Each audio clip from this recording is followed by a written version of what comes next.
So how did Lexi come to be? I'll start with my pre-transition first time, and I'll make my way to where we are today. I'll try to keep it somewhat short, but it's a long story. Yeah, it is. I don't know how you're So going to shorten it. I'm going to try to maybe skip a few details here and there. I don't know. We'll see. Okay, so back in 2016, well, no, we'll start in 15. So back in 2015, I'm living in Arizona. I was with a girl that I had been with. We'll call her Jennifer. Okay, even that's not her name, but we'll call her Jennifer. Jennifer had four boys. We lived in Arizona in a 5-bedroom, 3.5 bath, 4-car garage on a half an acre of land. It was a beautiful home, absolutely gorgeous. Anyway, I had just quote retired myself from a motorcycle club. I was getting ready to move to Massachusetts, and when I was with Jennifer, we had talked many times about me not being a man, a boy, male, whatever you want to call it. And so, in Arizona being a red state, they wouldn't cover my transition. They wouldn't help with my transition. My insurance wouldn't cover it. There was just nothing. There was no way that I was going to get any gender reaffirming help or any gender affirming help at all in Arizona at that time. From the little bit of knowledge I had at that time, I've come a long way in knowledge since then. So after looking up my previous state that I come from, Massachusetts, I'm like, I think we should move to Massachusetts so that I can transition. And then when I'm done, I get my bottom surgery, everything's great. We'll come back. I said, we can do this in a year and a half. Year and a half, we can do this and be back. No problem. So when I moved to Massachusetts, I had no intentions of staying. I was going to use the state insurance. I was going to transition. I was going to turn around and go right fucking back home again. That's it. I didn't want to stay in Massachusetts. The only advantage to being in Massachusetts was my mom was there. I had friends there. I knew people in Massachusetts. And so I knew that the state would cover my transition. They would cover facial surgery if I wanted it. They would cover bottom surgery if I wanted it. They would cover my hormones. They would cover everything I needed. So we pack up. We move. We get here. We stay with my mom for a few months till we find a place. We get our home. And it's in Worcester, Massachusetts. Real fucking dumb. Expensive. I got a job I transferred from Kia to Kia at that point. I went from Kia in Arizona to Kia in Massachusetts. And so I transferred out and reestablished my job. The only thing is, they didn't know I was transitioning. We'll get into more detail of that. So we moved to Massachusetts. I stay with my mom for a few months. I do nothing. I don't do any transitioning or anything because I want to talk to my mom. I want to tell my mom that I'm going to transition. And so fast forward a couple of months. We got there in June. I sat my mom down in August. One night, we're outside. We're sitting on the swing. And I pulled my mom aside. It was about 9 o'clock at night or whatever it was. She just got back doing something. I don't remember what it was. But anyway, I pulled her out. I said to my mom, Mom, this is going to sound really fucking weird, but I'm not a boy. I'm not a man. I'm not supposed to be. And she just sat back and she listened. I told her that, I had moved back to transition. That was my ultimate actual plan. And my mother sat there and she cried. And she looked at me and said, why did you hang on to this for so long? Why did you not tell me sooner? I'm so sorry that you had to live with that. Now, me thinking to myself, my mother said something like that to me. Oh, wow, this is great. This is fantastic. This is going way better than I thought it would, right?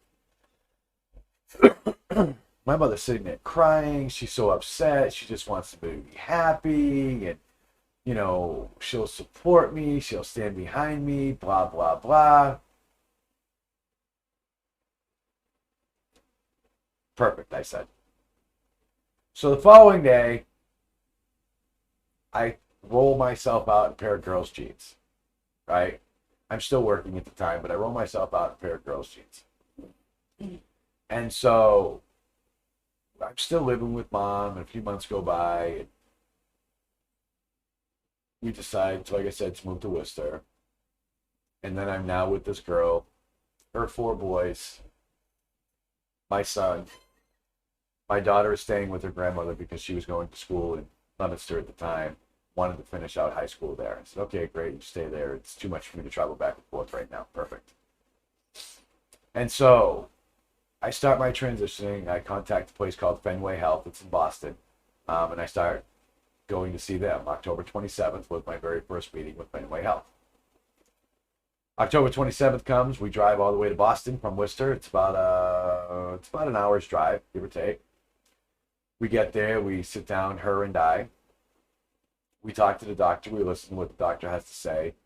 You know, in Massachusetts, they have what they call informed consent. Informed consent is we tell you what it's going to be. We tell you the risks, the consequences, the this, that, bucket, blah, blah, blah. And you either accept them or you don't. That's how you get on hormones. So the first thing they did was give me Spiro. They gave me Spiro. They think they gave me 50 milligrams a day times twice a day, 100 milligrams. Off I went.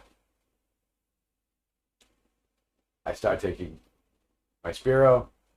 I'm tired. You know, a couple weeks into it, I'm feeling the effects. Things downstairs are starting to not work. Testosterone's starting to drop. I'm starting to just be really tired a lot. You know, Spiro fucking wears you out. For those of you that don't know, it was prescribed in the 1950s to handle blood pressure. But they found out the off-label shelf use for it was a testosterone blocker. And so they started subscribing it for testosterone for transition. All right? And so it stops the production or slows it anyway to damn near nothing. So a month goes by, November 27th, my birthday. My official birthday. Back to Boston, 1 month later. I get to Boston. They stop me on 2 milligrams of estrogen twice a day. Keep rolling. Now, at this point, I've started dressing like a girl.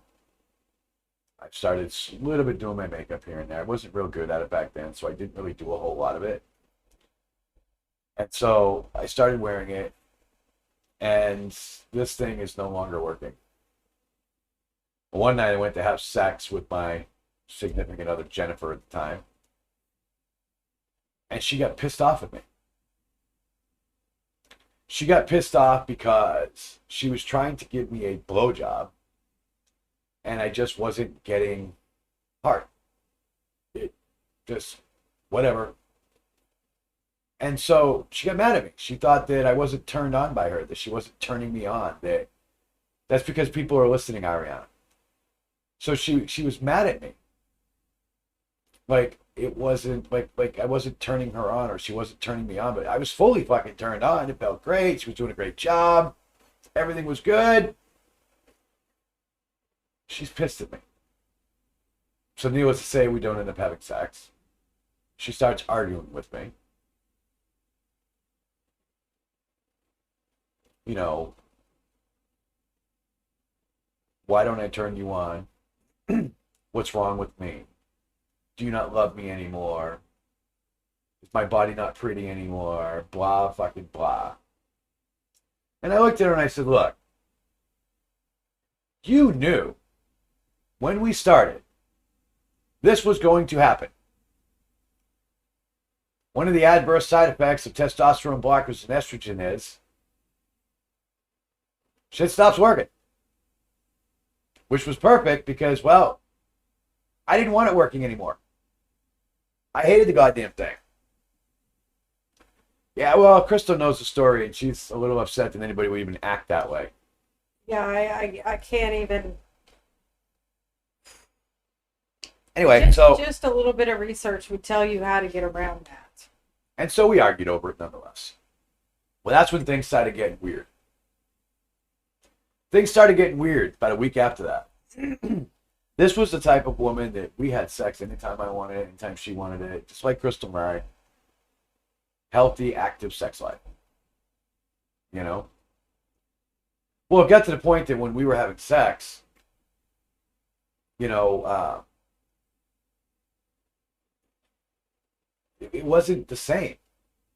It wasn't like it normally was. It was like she was bothered by it. Like it was,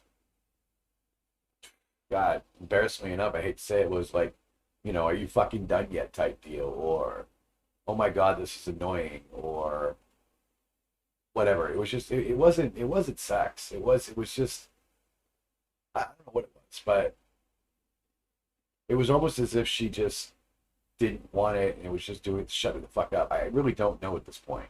But we never had a relationship like that, and it was just so odd to the passion just wasn't there. It wasn't like it was. As much as I tried to contribute to it, it just wasn't there. Right, like a chore. Which is really odd because we loved each other very much, at least so I thought. Well, as time kept going, right, going through the motions, but not really being into it. Well, as time went, it used to be that she could have a conversation with somebody on the phone and she'd talk, because we had one car. That was all we could afford at the time living in Massachusetts. We had one car. And it's winter time, and so I'm not taking my motorcycle anywhere. And so she would pick me up at work, and she'd she'd be on the phone with her sister or whatever, and be like, all right, I gotta go. As soon as I get in the car, she's like, all right, sis, I gotta go. Talk to you later. Bye.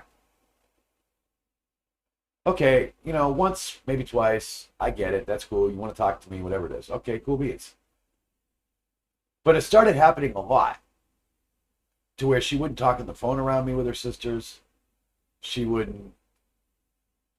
just wouldn't act normal.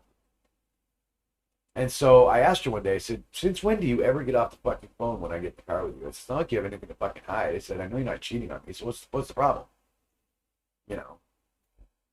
Oh, just bad timing, blah, blah. Yeah, I'll get into that shit. I'm smarter than that. I'm smarter than that shit. So you all know, don't ever try to pull the wool over my eyes. I'm fucking smarter than that. So you know. Anyway, so this went on for a while. She was getting more and more distant. Then she comes to me in January,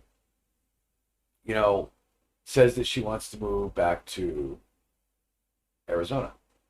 She's unhappy. She's unhappy in Massachusetts. She fucking hates it there. Whatever. I said, okay, well, let's go.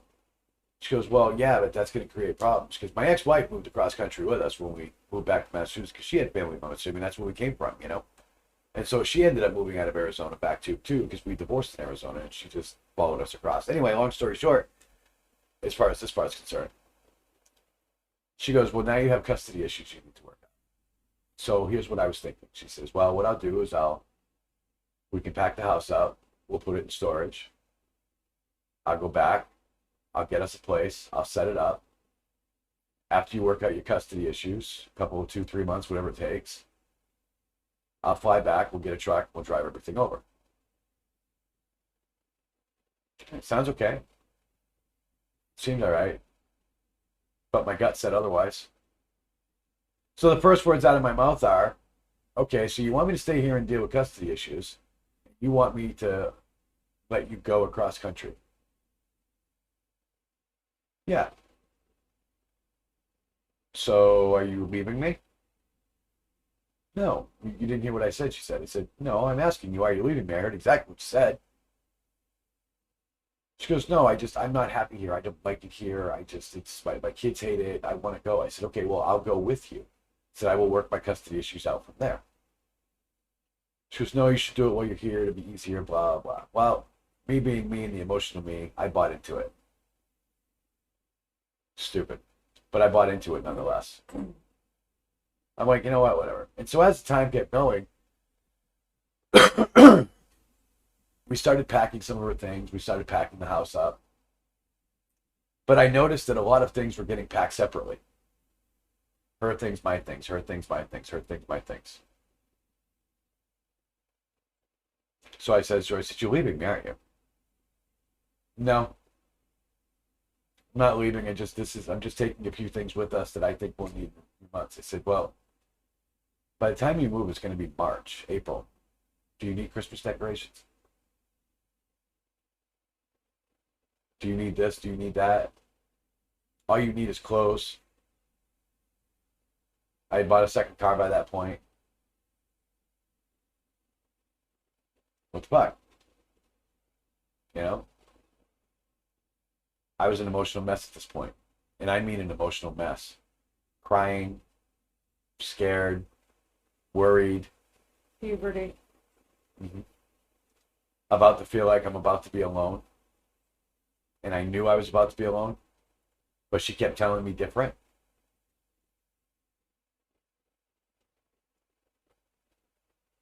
Fast forward, April 1st, 2016.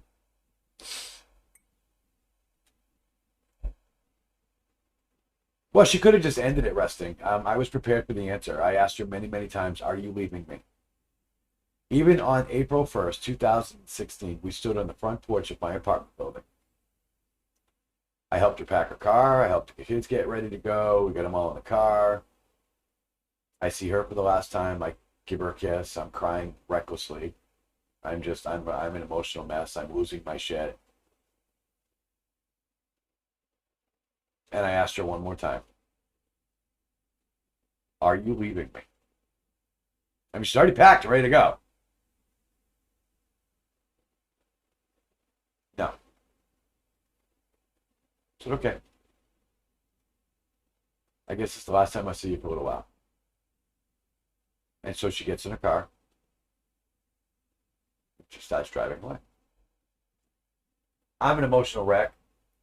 I run into the house, drop to my bed, just start crying hysterically. I'm by myself. I literally walked in the apartment and it was nothing but dead silence. Dead silence. I'm not used to that. And I wasn't used to that. But I'll come to be used to it. And so we had started packing the house up in storage because, like I said, I wasn't supposed to be there very long. I know, Sanchez.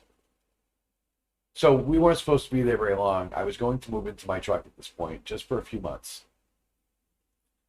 I had voluntarily said I will move into my truck for a few months just so that I can get... Can you grab me the back scratcher outside, please? Just so that I can save the money that I do have, which wasn't a whole lot, because I had given her everything that I had for her to travel. It cost a lot of money to travel, for those of you that don't know. If you've never driven across country, it's very, very expensive.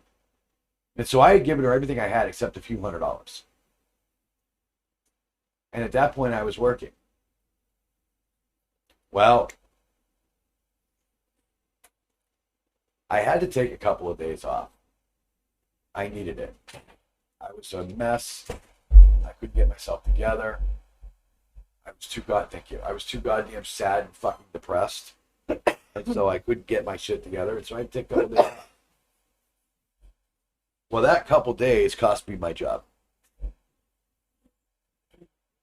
I lost my job. Now I'm really fucked. Because I'm homeless.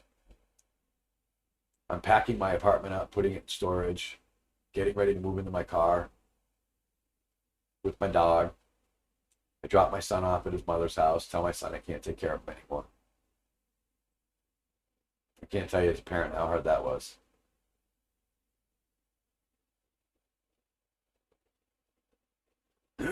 And so now I'm in my car.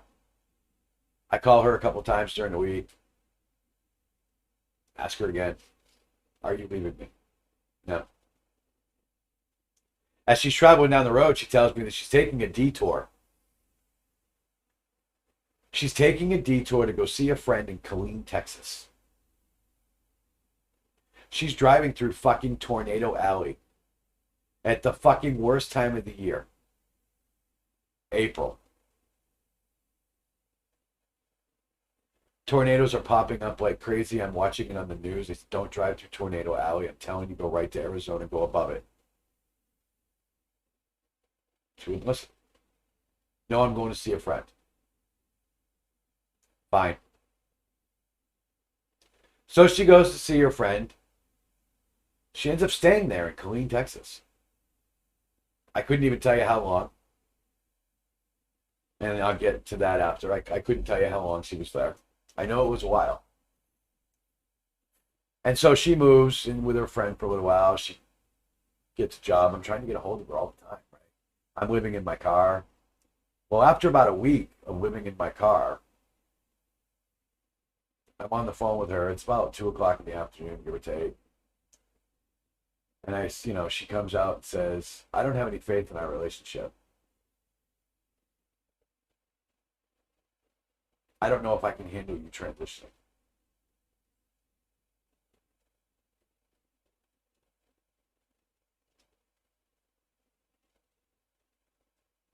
Well, I lost my shit. I literally lost my shit. Because at this point, I had lost my job. I lost my apartment that I gave up so that she could move. I dropped my kid off because I couldn't take care of him and he needed a warm place to sleep. Still needed to go to school and, eat and all that stuff. And I cried hysterically. I was fucking hysterical in my car. I was in Kmart Plaza, Pittsburgh. It's no longer a Kmart, but we call it Kmart Plaza. Anyway, I was sitting in the parking lot talking to her, and I'm trying to tell her, I'm like, what are you doing? What happened to, we moved across the country for this? You were backing me up, remember? This is why we actually moved. I understand why you want to go to Texas or Arizona or whatever. I get all of that. But why now? This is nothing you haven't known about for years, I said. This is nothing we haven't talked about for years, I said. Trying to find out who's influencing her, who's feeding this crap, who's telling her this bullshit. And where the fuck is the girl that I fucking knew?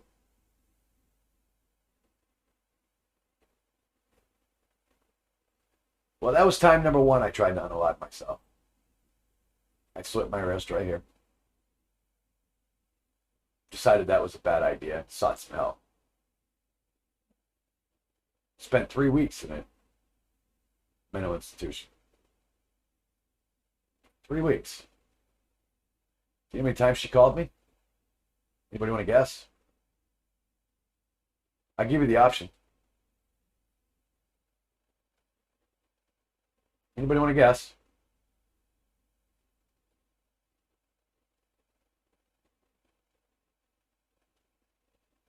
Yep, that's right. 0. Anybody want to guess how many times my mother called me?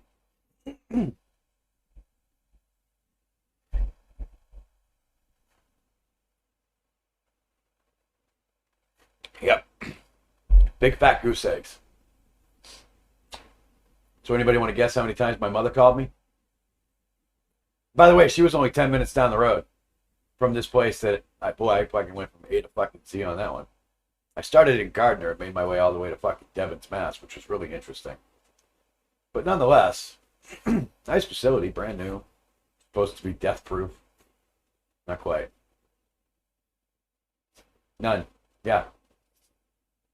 0.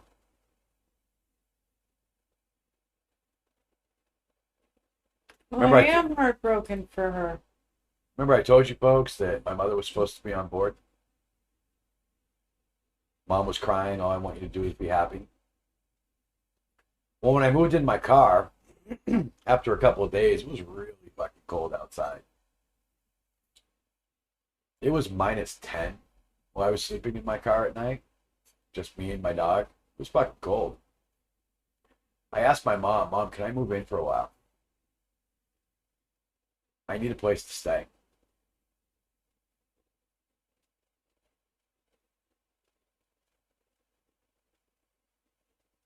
Nope. My mother wouldn't let me stay with her because she blamed my stepfather. She says, Dad doesn't approve. I can't let you stay here.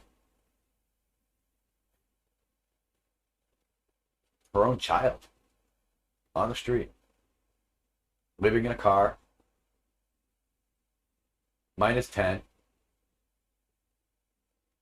Not eating.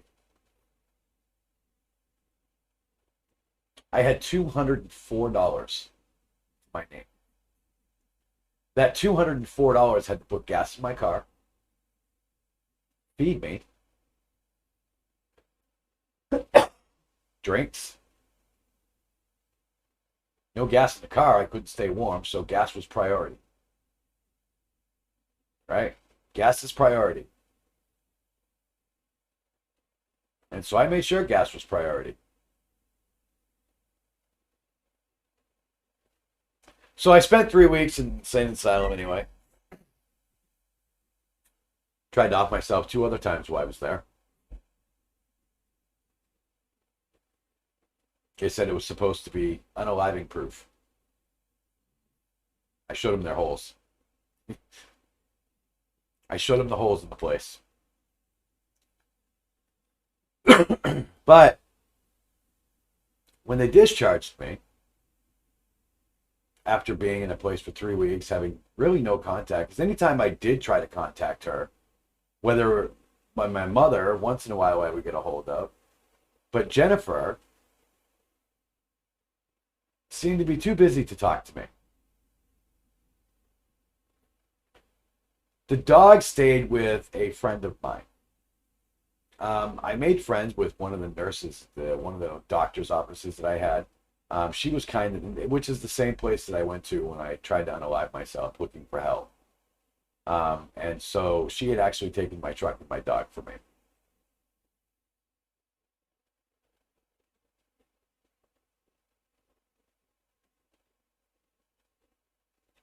So while I was in this crazy house, we got cell phone time. Can't have your cell phone in a crazy house, in case you don't know. They don't let you keep it. They just don't let you keep your goddamn phone. But they only give you a phone for a half an hour every day. I'll tell you, you can't get much done in a half an hour, but you can do some shit. But I would go to my phone. They would keep it plugged in. They had this little cabinet. They had a bunch of chargers and stuff. And you'd plug your phone in. They put a piece of tape on the back of your phone, had your name on it, whatever, you know. And I would check my messages for the day. And I wouldn't have a single one from her. I'd send her a text message when I got my phone. Hey, can we chat? I might get an answer back. I might not. I'll try to call. It'll just ring and ring and ring and ring and ring and ring and ring.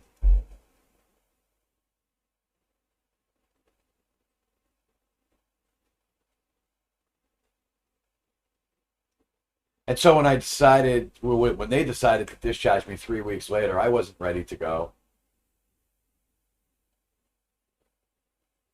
I wasn't ready to go. Not at all. You should be good. Sorry. Sometimes the sound is fuzzy every now and again. Anyway, I wasn't ready to go. I wasn't prepared to go. I still wasn't confident with myself. I wasn't really emotionally, mentally stable, but at the time that was the insurance I had. That is what they would cover. I was discharged. They tried to discharge me to a homeless shelter because I had nowhere to go. They tried to put me in a men's shelter, but they couldn't because I presented as female. They tried to put me in a women's shelter, but couldn't because I had a penis.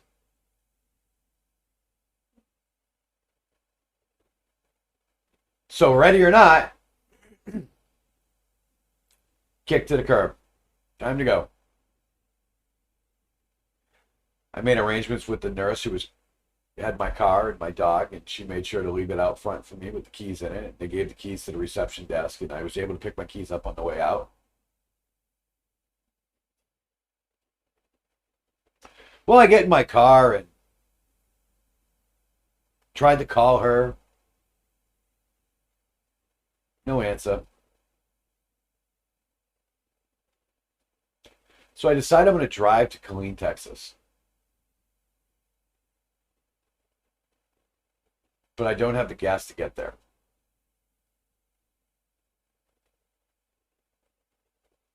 Okay. So I go to the storage center. I grab my toolbox. I emptied out completely in the fucking parking lot. I take the ramps that are in my storage unit. I push my toolbox up onto the fucking truck. I take all the tools that are on the floor and I start loading them back in the toolbox, one by one. I couldn't pick the toolbox up. It was 800 pounds by itself. I was lucky to get it on my truck. I sure as shit couldn't do it with the fucking tools in it because then it's like 6,000 pounds. So I put my tools in the back of the truck. I take some things. I take my handgun. I take a few things with me. Some clothes, a few things out of my storage unit. I shut the storage unit. I lock it. And that was the last I'd ever seen of that storage unit. But I'll get into that. So I took my tools and I said, well, I'll drive. I'll drive until I come to a town where somebody needs a fucking mom and pop shop mechanic for a couple of weeks. I'll stay and I'll keep moving. I'll work under the table. I'll keep fucking moving. You know, you would think that that's easy to do. No. Because when you're presenting as female, looking still pretty much like a man, nobody wants you. Nobody wants to give you a fucking job. I found one shop every maybe 300 miles that would hire me. Desperate for work. They were desperate for a tech. I was desperate to make some money.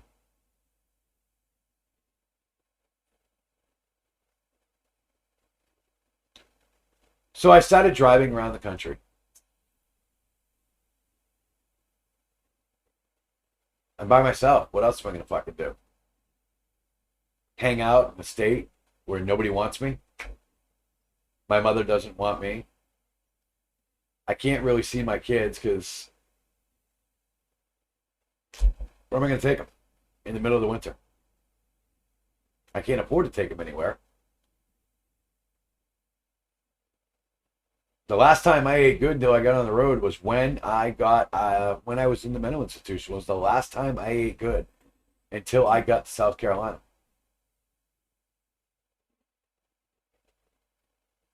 And so as I traveled working my way, I made my way here where it was warm. Constantly trying to get a hold of her. Every time I talked to her, she'd be almost like she was super fucking annoyed to get me on the phone with her. Like it was just her going out of her way to talk to me. And they were always short conversations. And not only were they short, but she was short too. It wasn't the girl that I knew.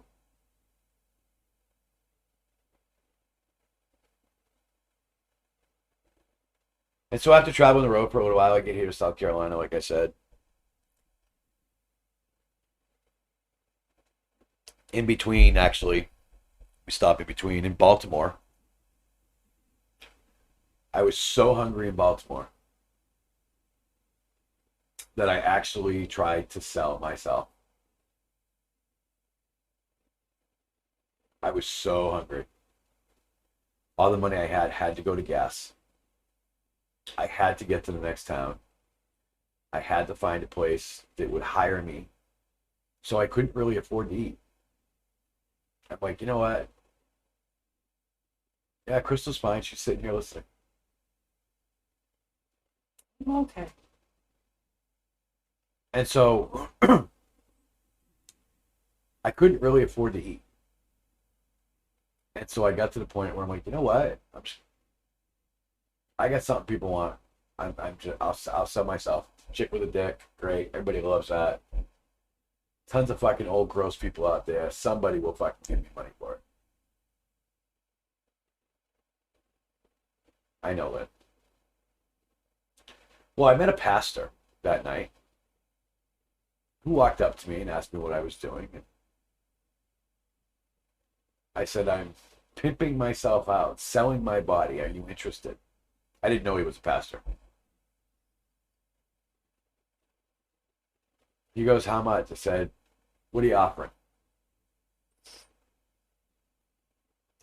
He goes, I'll give you $100 and buy you a meal to get you off the street. good deal. So I took it. He gave me $100 and bought me a meal. What he didn't know is that meal would last me a week.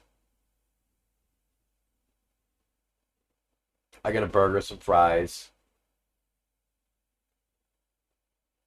But that meal lasted me a week. Every day I would eat a couple of fries.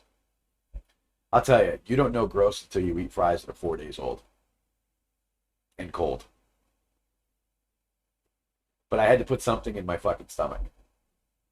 I had to keep going. I had to move. I had to have some sort of energy to just keep going. Taco enjoyed French fries, I assure you. Loves French fries. So I finally get to South Carolina, nonetheless, and I'm living in my car.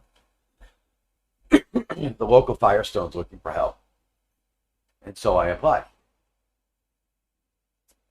And I call, and call, and call, and call, and call, and call, and call, and call, and call, and call, trying to get a fucking job. I need a fucking job. I am damn near out of fucking money. I can't move anymore.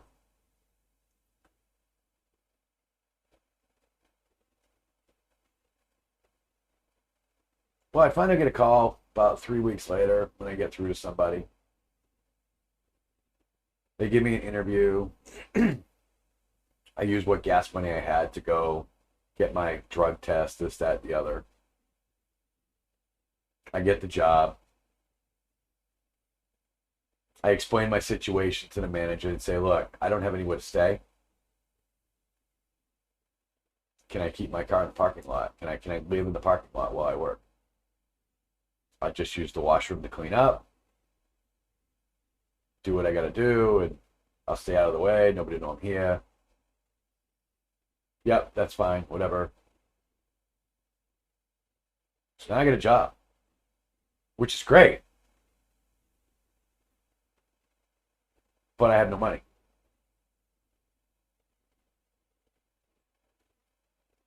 That sucks. I think at that point I had, if I remember correctly, somewhere around $64. That $64 had to last me until I got my very first paycheck from Firestone. Which incidentally enough took 3 fucking weeks. So I had to live off that $64 fucking dollars for 3 fucking weeks. That's gas, food, drinks, and dog food. Well, there was something I didn't expect when I waited 3 weeks, Abby. There was something I didn't expect when I moved down south to sleep and be warm. I did not expect all the bugs that I was going to get at night because, I'm not thinking at this point. I'm just trying to stay fucking warm. I'm like, you know what? I moved down south. I'll get a job. I'll drop in the back of my pickup for a little while. I'll make some fucking money. I'll stay, a couple, 2-3 months, and I'll make my way to fucking Colleen.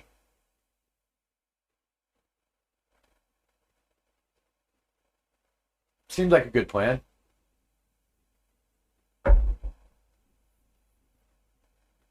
Well, I started having to sleep with the truck on at night because it was so goddamn hot outside. The bugs were fucking atrocious, and I couldn't sleep in the back of my truck. I thought it'd be great. I threw my mattress and everything back there. I had like this big 6-inch foam pad. I threw it in the back of the truck. I'm like, I'll just sleep out underneath the fucking stars. It ain't raining. This is fucking great. No problem.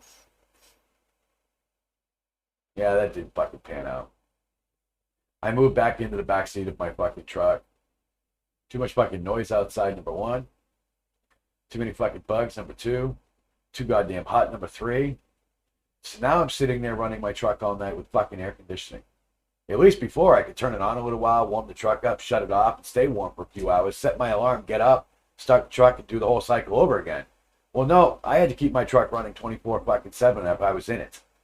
It was too goddamn hot. So now I'm using gas. I'm pissing through fucking gas. I'm driving a 2004 Dodge Ram 1500 quad cab with a fucking 5.7 liter. I'm pissing through gas.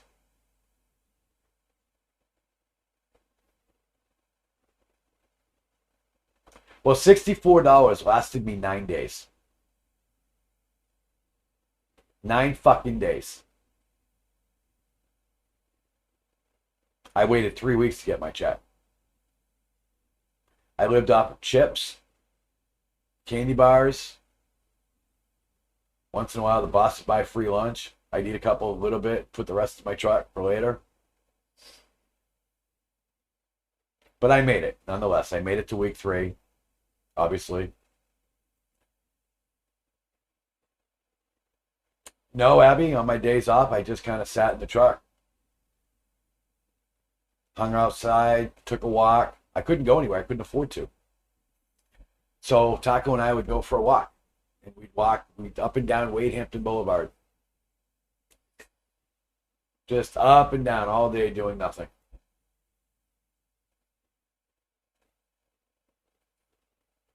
Those were 2 days off I got in a row, and they were 2 days that I didn't get a chance to shower.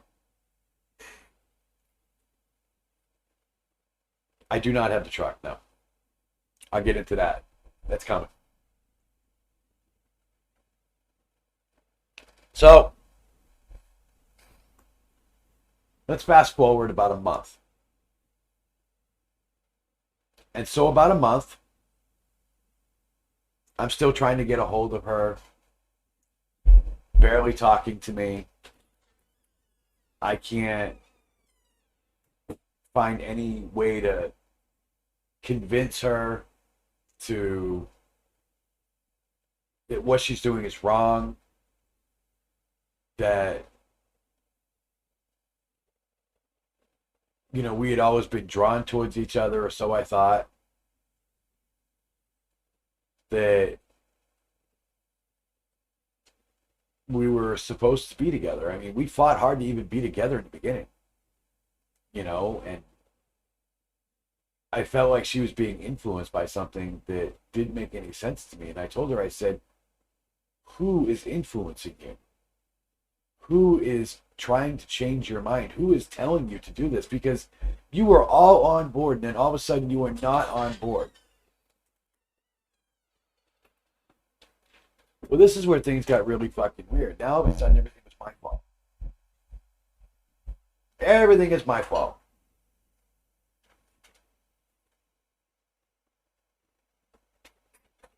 And so I had a little bit of family down south, here in South Carolina, that didn't really talk to me. But we talked a little bit. She was telling me, you know what, the girl's playing you. Maybe you should try to play the field a little bit to see what's out there, because she's done. Clearly she's fucking done.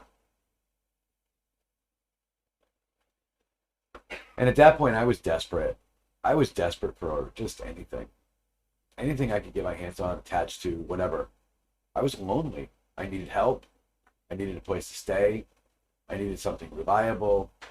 I needed a roof over my head. Well, I put an ad out on plentyoffish.com. Met this girl. We dated for a little while. I explained the situation. I'm homeless, blah, blah, blah. And I continued to date her like that for a little while. Well, July 4th of that year, I decide to let her go and continue dating. Except she asked me to move in after a few months. Well, like I told you, I was desperate to grab onto whatever I could at that point. I needed something. I needed love. I needed something. I needed some emotional connection. I hadn't had it in a long time, and I needed something. And so I grabbed onto it, and I latched onto it good. She accepted me for who I was. She knew that I was a trans woman. I met her the way that I was. You know, I looked very different then than I do now, but I still met her as a trans woman, and she accepted me for who I was as a lesbian. And so I moved in with her, but I didn't move in with her. I moved in with her. She had a spare room that I took for a little while until I got to know her a little better. I told her, you know, I said, I really appreciate the offer. I'm down for this. But when I move into the spare room, we live together like that for a while. Okay. Perfect, I said. So I move into this little fucking spare room that she has. And, you know, after about a month or so, I move into her room. I'm sleeping on the floor in this guest room. I don't have a bed. I'm sleeping on the floor. After about a month of doing that and traveling back and forth, I moved in the bedroom with her. Well, that's when things started to really fucking change. From her. I should have never gotten into this relationship. I should have taken the time to finish getting myself on my feet. I should have taken the time to get over her. There's a lot of things that I did wrong that I realized I did wrong. That I'd never make that mistake twice after that. So after I worked to get myself on my feet by moving in with her, I had a job. I was paying rent. I had a place. Life was good. Till I moved in the bedroom with her. When I moved into the bedroom with her, that's when things started to get weird. And I don't mean weird sexually or whatever. But what I mean by that is that she started to get abusive. Mentally, emotionally abusive.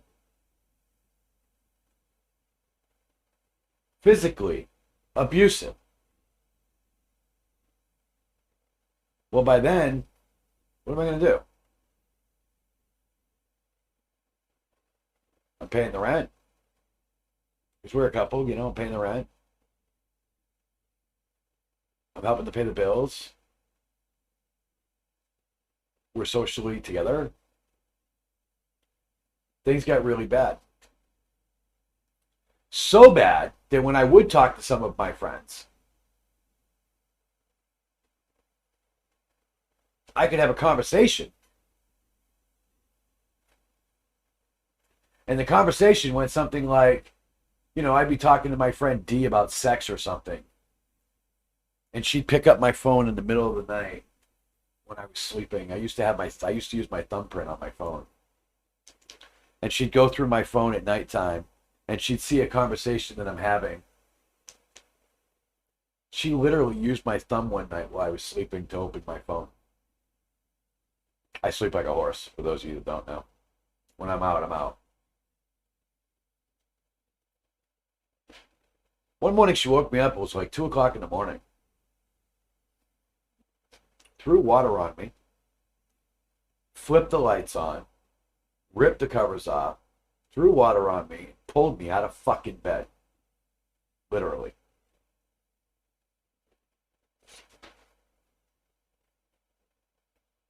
She accused me of cheating on her. With my best friend at the time. With my best friend. Who lived at fucking Myrtle Beach.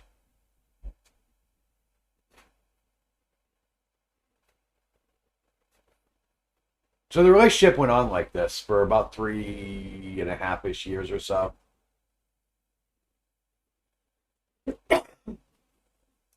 It went on like that for about 3.5 years. I had let the other one go. As much as after getting in a relationship like this and going through the abuse that I went through, I never saw normal for a long time. 3.5 years. And that whole 3.5 years, I spent the better part of a year of it, maybe even 2, trying to get a hold of my ex, trying to beg her to let me come home, trying to get her to listen to reason. I even offered to stop my transition for her. I offered everything I could in and amongst all of this abuse that I was going through because I couldn't really get out of it at that time. In that 3.5 years, she managed to, well, in the first 6 months, she managed to isolate me. She managed to make it so I lost my truck. She managed to make it so I pretty much had to fucking rely on her.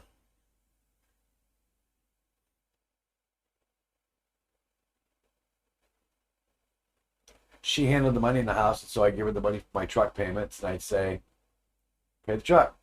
Okay.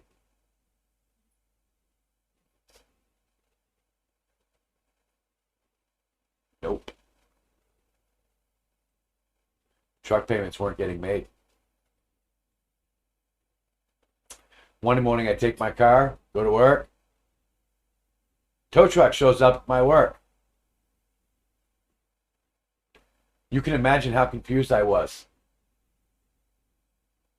When I'm like, whoa, wait a minute. What are you doing? You're taking my truck? Excuse me? Yep. Lost my truck. Now I needed to rely on her for a car. That woman caused me more harm than good. I spent probably half the time with her sleeping in the woods to get away from her. Getting thrown out, getting hit, being told that if I even scream at her the wrong way, she will call the cops and tell them that I was a man and that I hit her.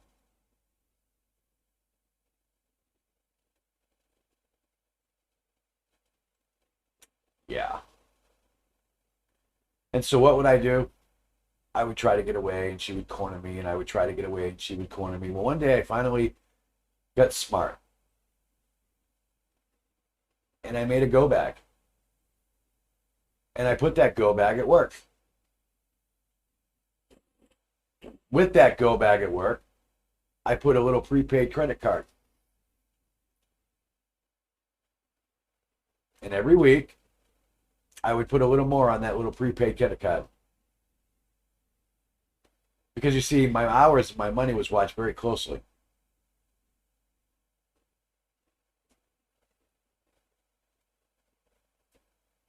So I can only put so much. But I was expected to bring home a certain amount of money. And any overtime I worked beyond that went on my card. All of it. She didn't have access to my pay stubs. They were all electronic.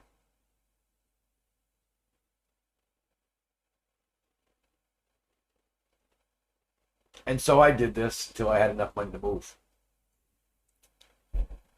Well, I finally took that go bag of January 2018. I took that go bag and I left. January 26, 2018, I walked out and I never went back home.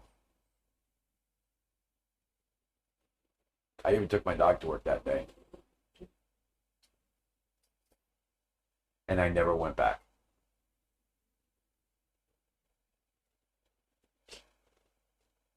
So I found an apartment. I paid $616 to get into it. I was getting a ride to and from work at the time. I didn't have a car.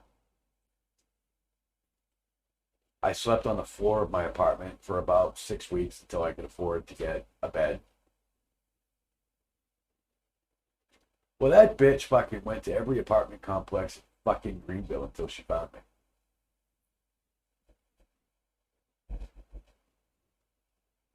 every fucking apartment complex in Greenville until she fucking found me. Stupid me. I should have moved out of Greenville.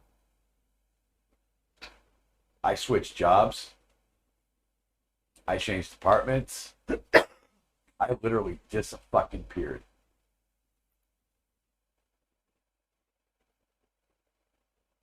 Yep, I quit Firestone. I went to work for another repair shop. That's shit. That's fine, Sonia. Let us know, honey. And so I quit and I left and I got a whole new job. I mean, that was all lined up. By the time I was ready to leave, I was ready to go. My tools were picked up. I went to the new shop. I mean, it was seamless for me. Harley. Completely seamless for me.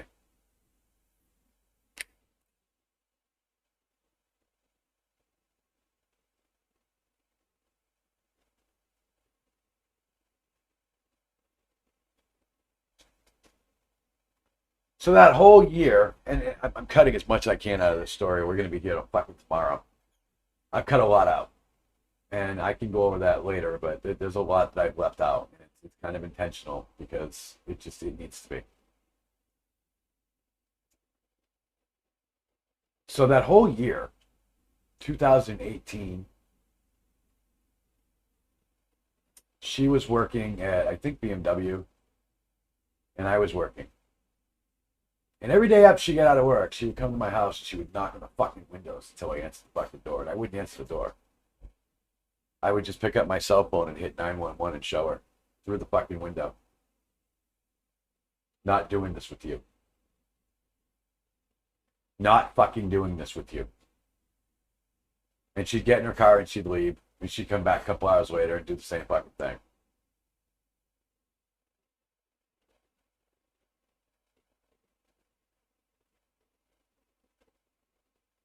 And we're going to pause right there.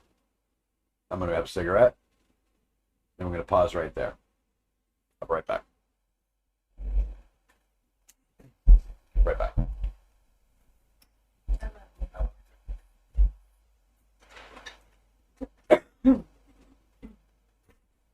Oh, definitely crazy.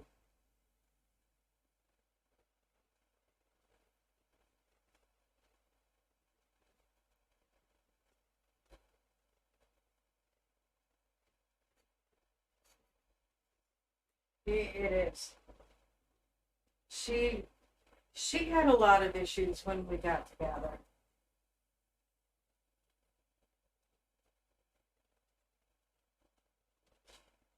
I think she's pretty much the same now as she was. The ex.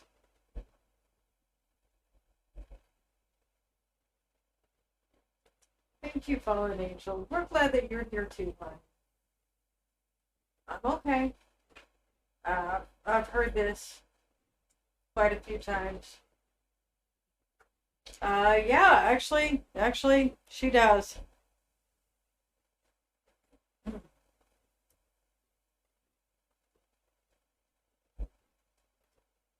Well, Swamp Donkey, I mean, it's hard to listen to, but, you know, she's been through a lot.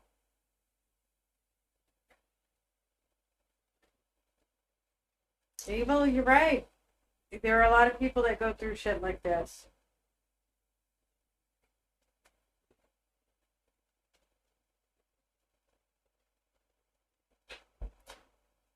Well, Jessica, it took her a long time to understand certain things. Like, I wasn't gonna fight in the house, you know. Just I have my own scars from the past, and I can't stand the thought of somebody not feeling like they can go inside their own home, you know. And we have the kind of relationship that even if we're not happy with each other at the moment, we're not going to make it to where it's a constant fight in the house. We don't do that. and there's no cornering anybody, and she was not used to that when we got together. So it was something that she had to learn, is that that's just not how it was going to be.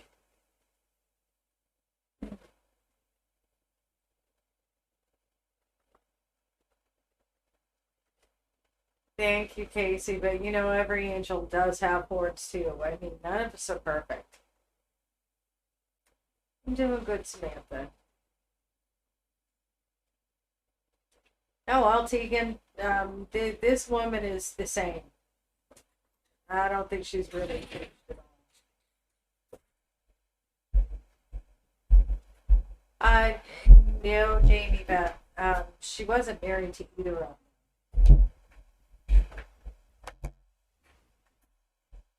Yes, I still have the dog. I need to back up a little bit. I'm going to back up just a little bit. So, this whole time, I'm still transitioning. All right. I transitioned until about late 2018 when I lost the job that I had. I lost the job that I had at that particular current time, which means I ran out of insurance. Detransitioning for me was one of the best things I had ever done.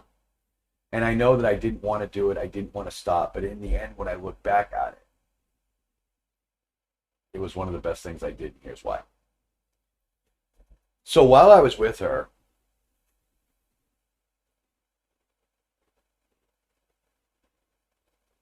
I ran out of insurance. I ran out of hormones. I ran out of everything.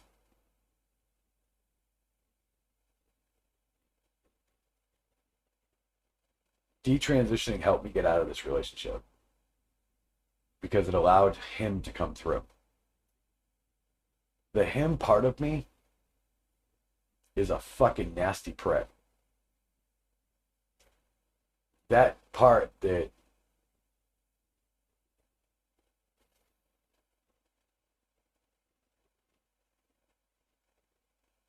that man part of me is the part that you don't want to see. He's not a nice man, in my opinion. But detransitioning was one of the best things I could have done in this particular situation, to be able to walk away like I did. And so when I lost my insurance and I had no way to get anything, I detransitioned. Unwillingly, but still detransitioned. So as I move into this place, I'm detransitioning. Right? But even though I'm detransitioning, I still get to be myself. I'm still dressing like myself. I'm still acting like myself. I'm just not on the hormones.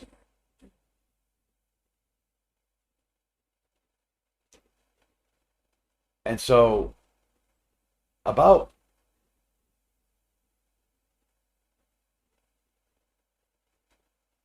9 months in, the latter part, 2000 was July 2018 is when I stopped. So July 2018, I stopped transitioning. I go through 2019, dating, seeing people, doing things. Well, I had to delete my old life. I had a Facebook, Instagram, all that. Well, when you're dating, nobody wants to date a trans woman. I'm sorry, nobody wants to date a trans woman. At that time, at least that's what I was feeling. That's what I was thinking.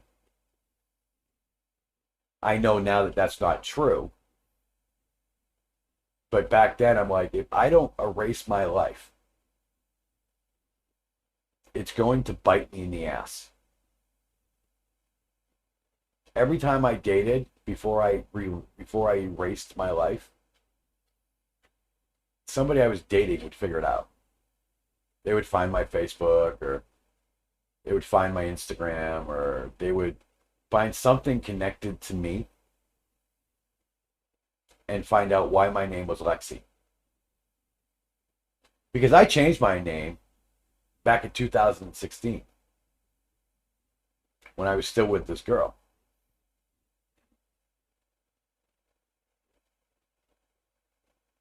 And so when you're trying to date, I dated using my old name.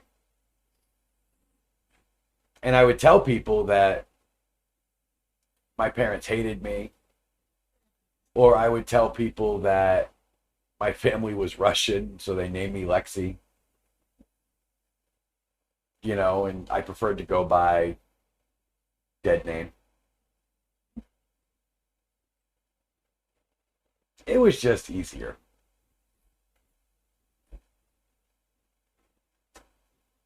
Well, as I dated anyway, I was still allowed to be myself, but I got to the point where I started buying men's clothes again. I started looking like a man. I grew my beard. I hadn't gotten laser at that point yet. And so I started dressing like a man, presenting as a man. And said, well, fuck it. If it's going to be like this, I'm just going to be a man. And so I started, quote, manning up, if you will, which is what everybody told me to do in my life anyway. Well, wouldn't you know it, my mom starts talking to me again. Some of my friends crawl out of the woodwork again. All of a sudden, life's good. Lexi's not so lonely. I'm having better success dating.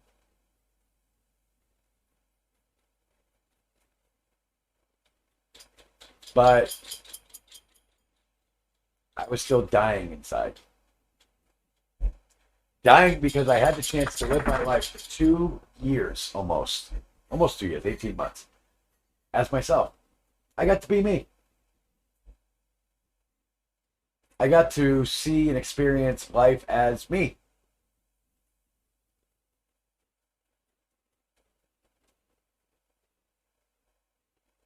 Well, fast forward, I meet Crystal. December 6, 2019. I meet Crystal. I am fucking manning it up as much as man gets. Like, I couldn't be any more man than when I met her. Well, yeah, I'm aware of that, Big Mento, believe me. I'll get into that too. So Crystal and I meet. We date a few times. We clicked. We clicked so well. I remember going home thinking to myself, you can't fuck this up. Don't fuck this up. Because I had a good feeling about it the very first time I met her. I mean, I had never had a date that lasted that long myself. I mean, we met at 7 o'clock that night. We sat at the bar until 11. We closed the bar, went out to my car, and spent another 4 hours fucking chatting in my car.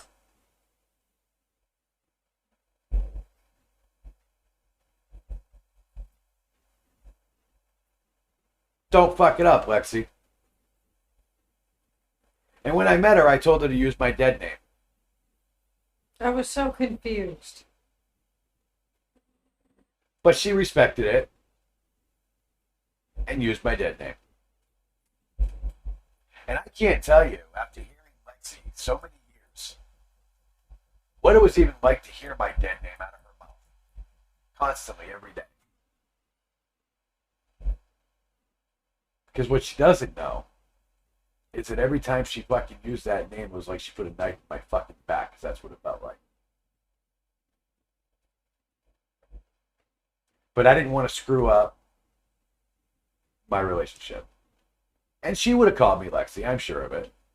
I have no doubt in my mind. We've talked about it.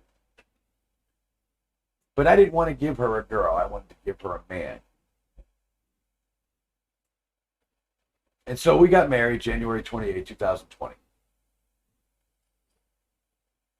Bought a house before that. And we had a conversation. I said to her, how do you feel, how would you feel if I decided that I wanted to transition again? Or what would you think? Or something to that effect. And her answer to me was, I can't promise you forever.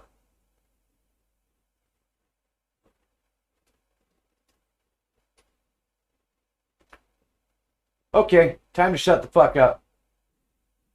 And I did. I never brought it up again.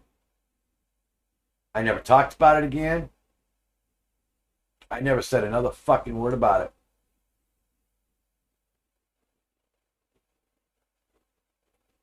Fast forward 3 months, COVID shows up. We're unemployed. We're laid off, both of us. I'm spending all my time with somebody now.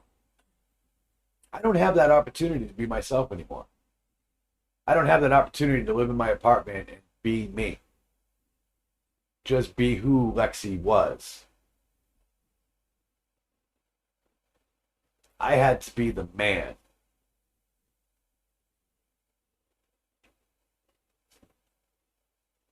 I had to be the man. Well, she was creeping back up really quick because she wanted fucking back out. Because that's not who I am. I'm not that man. I've never been that fucking man. It's cheer, chickster. Cheer, not send. Cheer. All one word.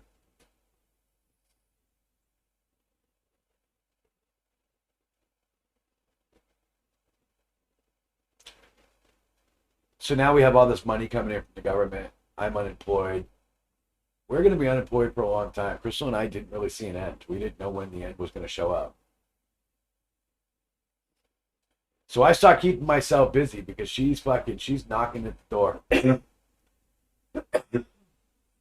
So I start keeping myself busy out in the yard doing things. I'm gone from the time I get up till the time I go to bed. Day in, day out.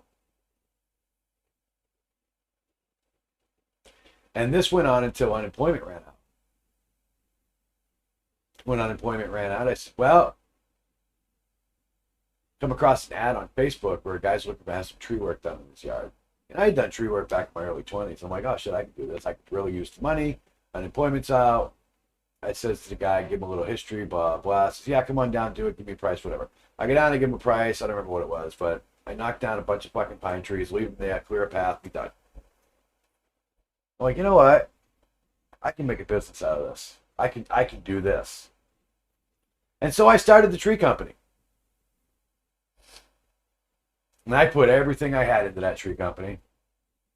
Every ounce of it. Every waking fucking energy I could. Until we had a chipper, a bucket truck, chip truck, people working for us. But I'm still keeping up this role, day in and day out. Doing my thing.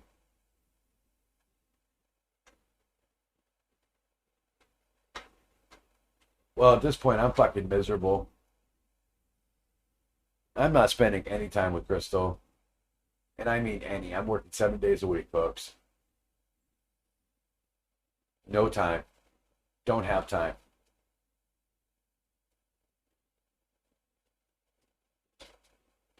Well, after a little while, what does she do? Yeah, not going to work. She starts pushing herself in. She sees me separating from her. I'm trying to make her hate me. I need out. I need out of this world, out of this relationship. I need out. I can't do this.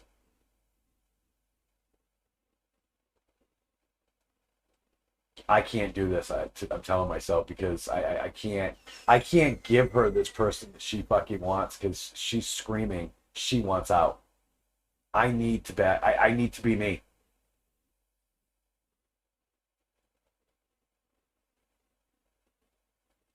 I'm screaming so loud in my head. I need to get the fuck out.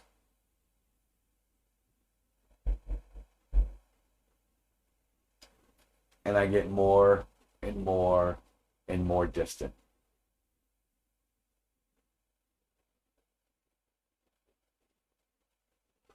Fast forward to March. I give up on life. I stop showering. I pretty much stop eating. All I'm doing is working. day in, day out. I get up, I work, I come home, it's dark, I go to bed. It got to the point where I was sleeping so late in the morning, my crew would wait for me. Because while I slept, I was me.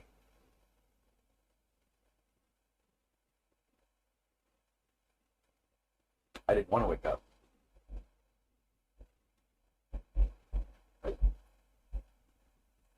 I didn't want to get out of bed.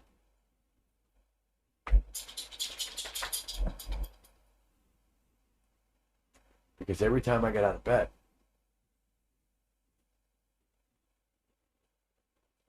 I had to be him.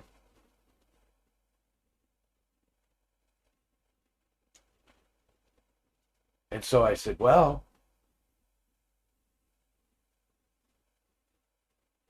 if my eyes are closed and I'm happy being her,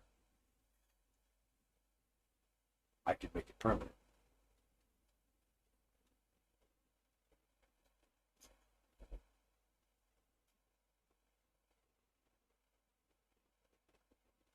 When I say I hadn't showered in a month, I meant it. She'll tell you.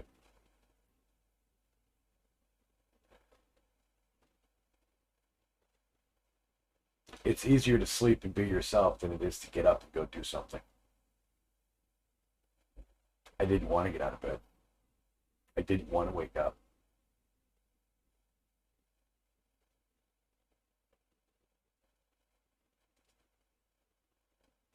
And so after about a month of dealing with that shit,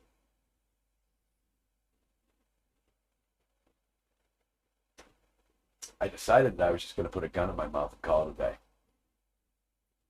I can't live like this anymore.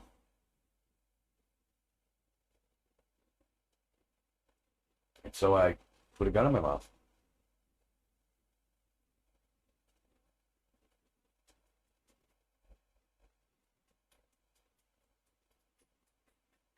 And I pulled that trigger.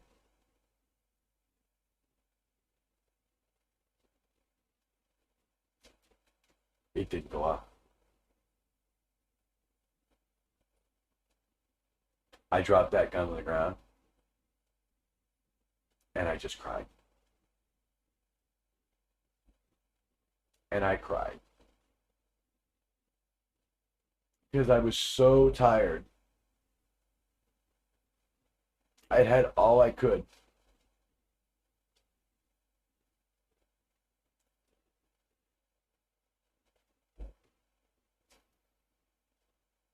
And I left it there for about a week.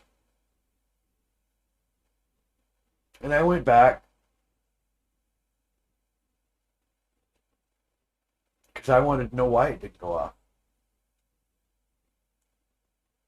What the fuck did I do wrong?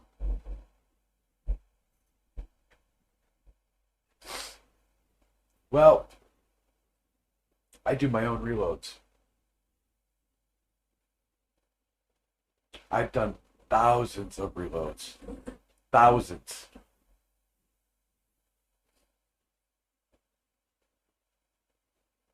I took 10 bullets out of my tumbler.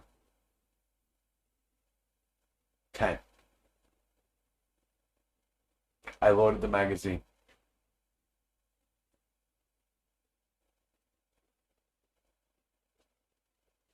I put it in. I popped the slide.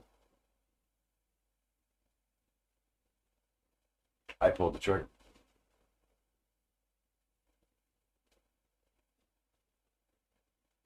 Do you know what stopped it from going off? Of the 375 rounds I had done approximately a week prior, that is the only one that didn't have a primer.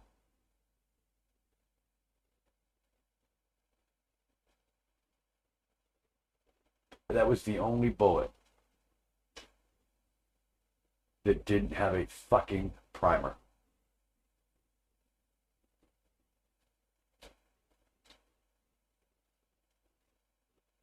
You want to talk about close? Too close.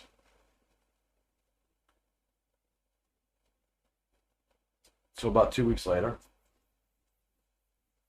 I had gotten over that. I'm not doing that twice. I said, I can't. I'm not doing that twice. So instead,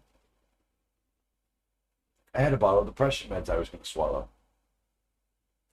That would have been so much easier. I should have done it that way the first time, I said.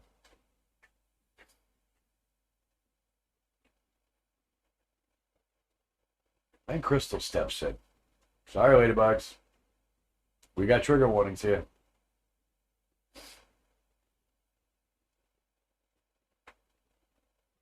So then Crystal steps in. March 21st. She's pissed. She's really fucking pissed. I still haven't showered. I'm out doing my thing. Just trying to function, make it day by day.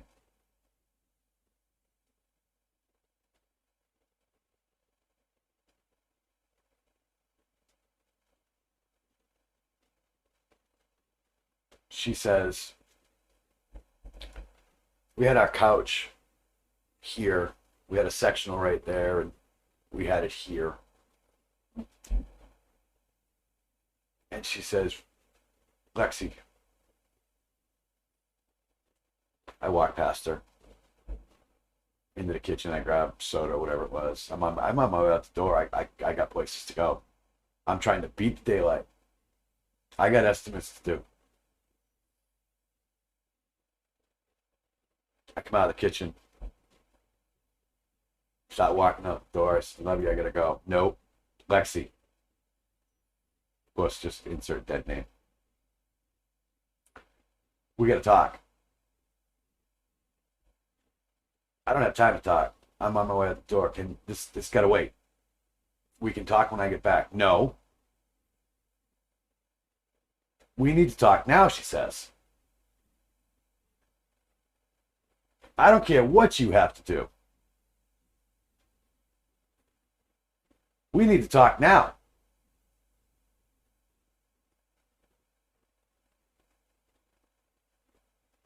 I was fucking annoyed. I said, fine. Canceled what I had to do. Rescheduled.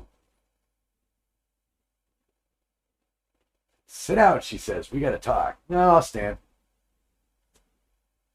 No, I'll stand. I'm good. Thanks. At this point, I feel like my marriage is over.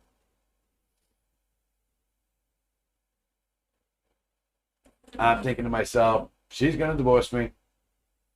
It's all over. This is it. This is the end. She can't take it anymore.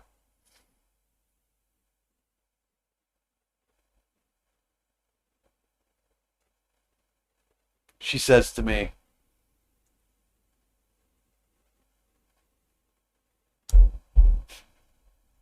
you're not happy.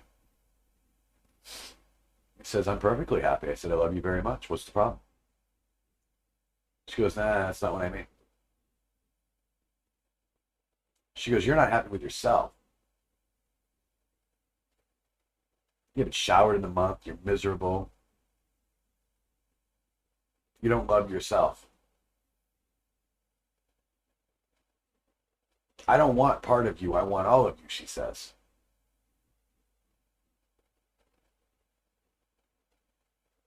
And the only way to get all of you is I think you should transition.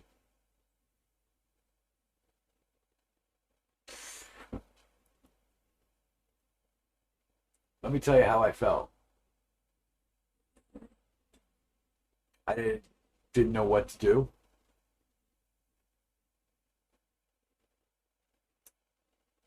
I know I turned 10 shades of white because I felt the blood drop from my head.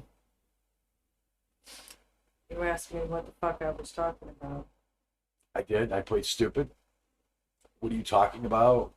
Why would you think that?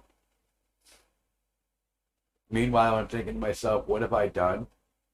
I'm not trans. I used to be trans. Yep. Not trans. I used to be trans. How could you possibly think that? And meanwhile, I'm thinking to myself, what did I do? How does she know? I haven't said a word. Not a single peep. Was it something I said? Did I say something in my sleep? Did she read something? Nope.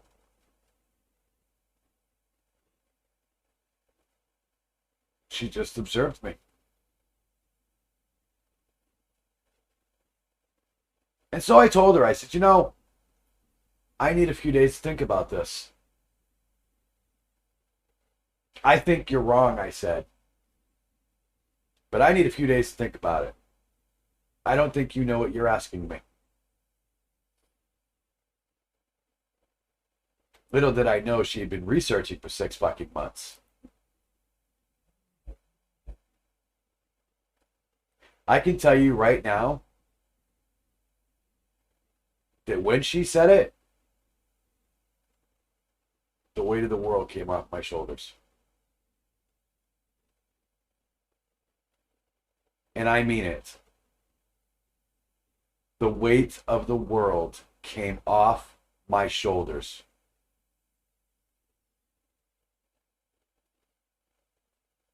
I think you're right, Mudgy. I certainly didn't love myself at that point. And so I took a few days to think about it nonetheless. I come out that night. I had a bottle of spironolactone in my hands.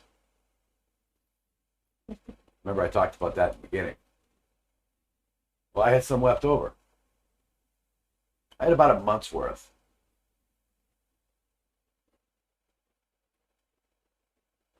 And I took 2 pills and I put them in my hand and I said, look, are you sure you know what you're asking for?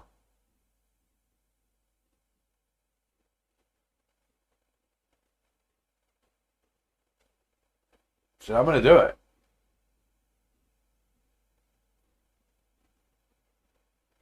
And she fucking said, good, hurry the fuck up.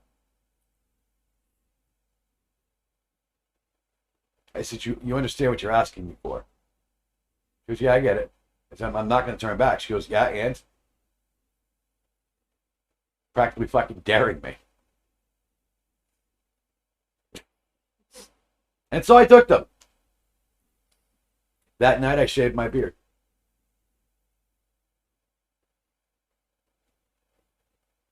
I literally shaved my beard up. First time I ever saw you without a beard. First time.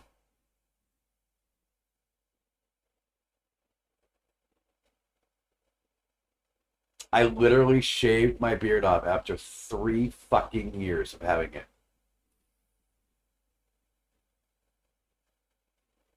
3 fucking years I had that thing on my face. Yeah, figuratively and literally, you're right.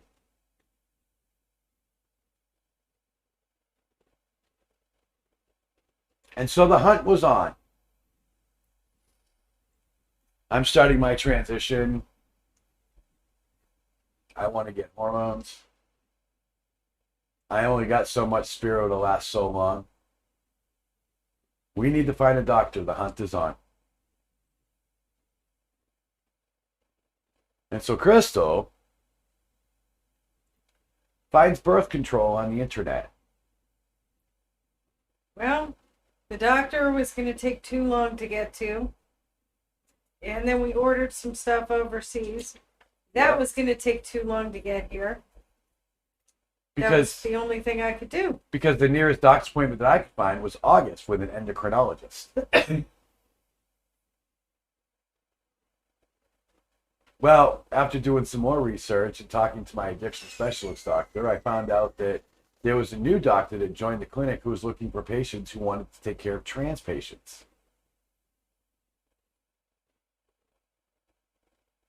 Thank you, Sanchez. And thank you, Christina Marie. And by the way, thank you, Bird, for your subscription.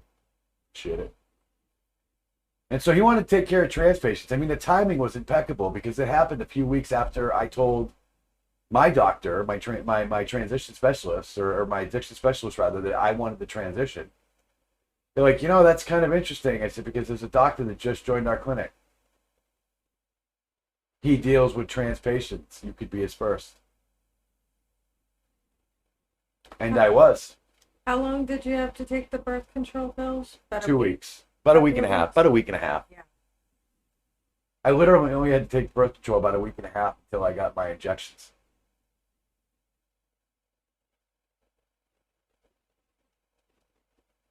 The endocrine system field, like hormones and all that crap, like thyroid and this, that, the other. Well, God's blanking, and that's just it. Like, the universe just fell together for me. Not only did I try to commit to, unalive myself, but 2 weeks later, Crystal shows up. 3 weeks after that, we end up at the doctor's.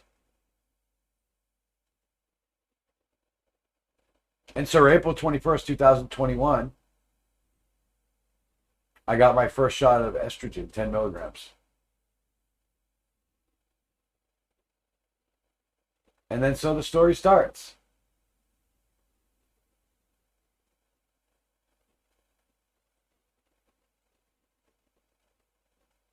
Isn't that true, Indians? And so the journey started. You guys know some of it. I shut down the business because I didn't want to do it. It was nothing more to me than a beard. It was nothing more to me than a way to be manly, if you will.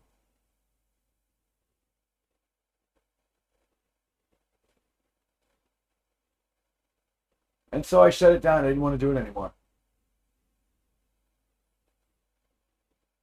And so we're selling everything. We're getting rid of it all. We're giving shit back to the bank. We're selling my truck. We're getting rid of chainsaws. I'm done. She didn't need to be up in trees with chainsaws anymore. Nope. And then you fucking guys come along. Start doing my story on TikTok just for nothing more than sheer therapy. Sheer therapy.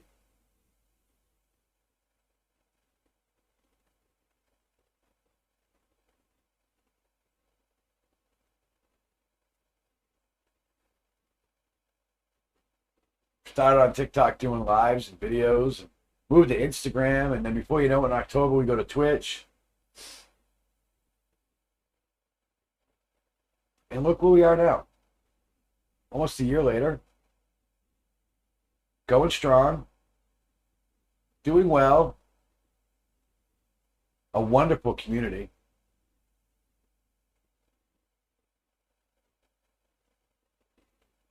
And only getting bigger. And stronger. Tighter.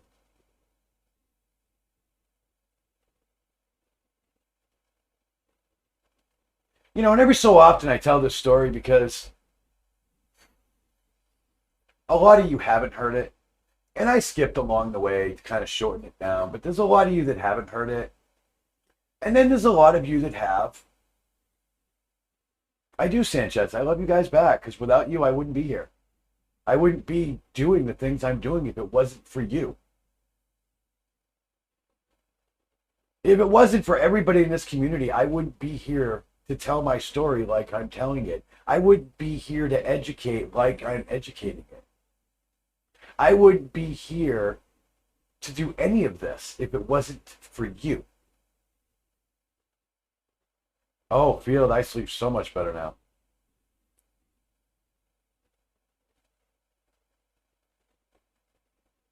Okay, Random Soul. And I also tell the story because there's so many of you here that haven't heard it.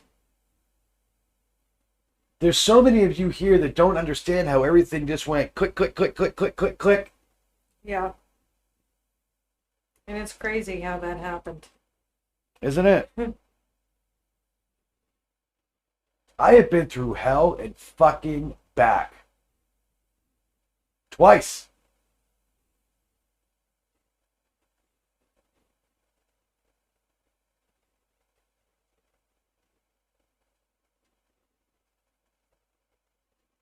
Well, thank you. I appreciate that, guys. I do. Thank you, Ultra. Gate crasher. I skipped along the way, gate crasher, but guys, I've been through hell and fucking back.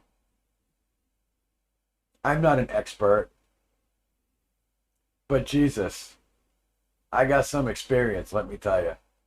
They're all gone. They're all gone. Yeah, sorry, Yeah. honey. It is a sad story. You're right, Mimi. It is, but it has a happy ending. You're welcome, random soul. But the point of the story is this: we all struggle. We all struggle every day.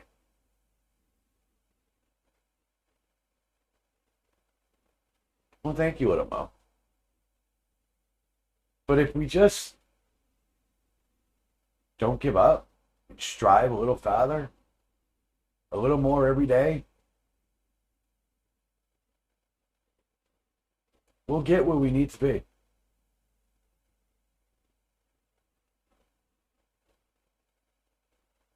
Well, thank you, Hannah. I'm working on it. I'm going to write a book, but it's going to include a whole lot more than just that short few years.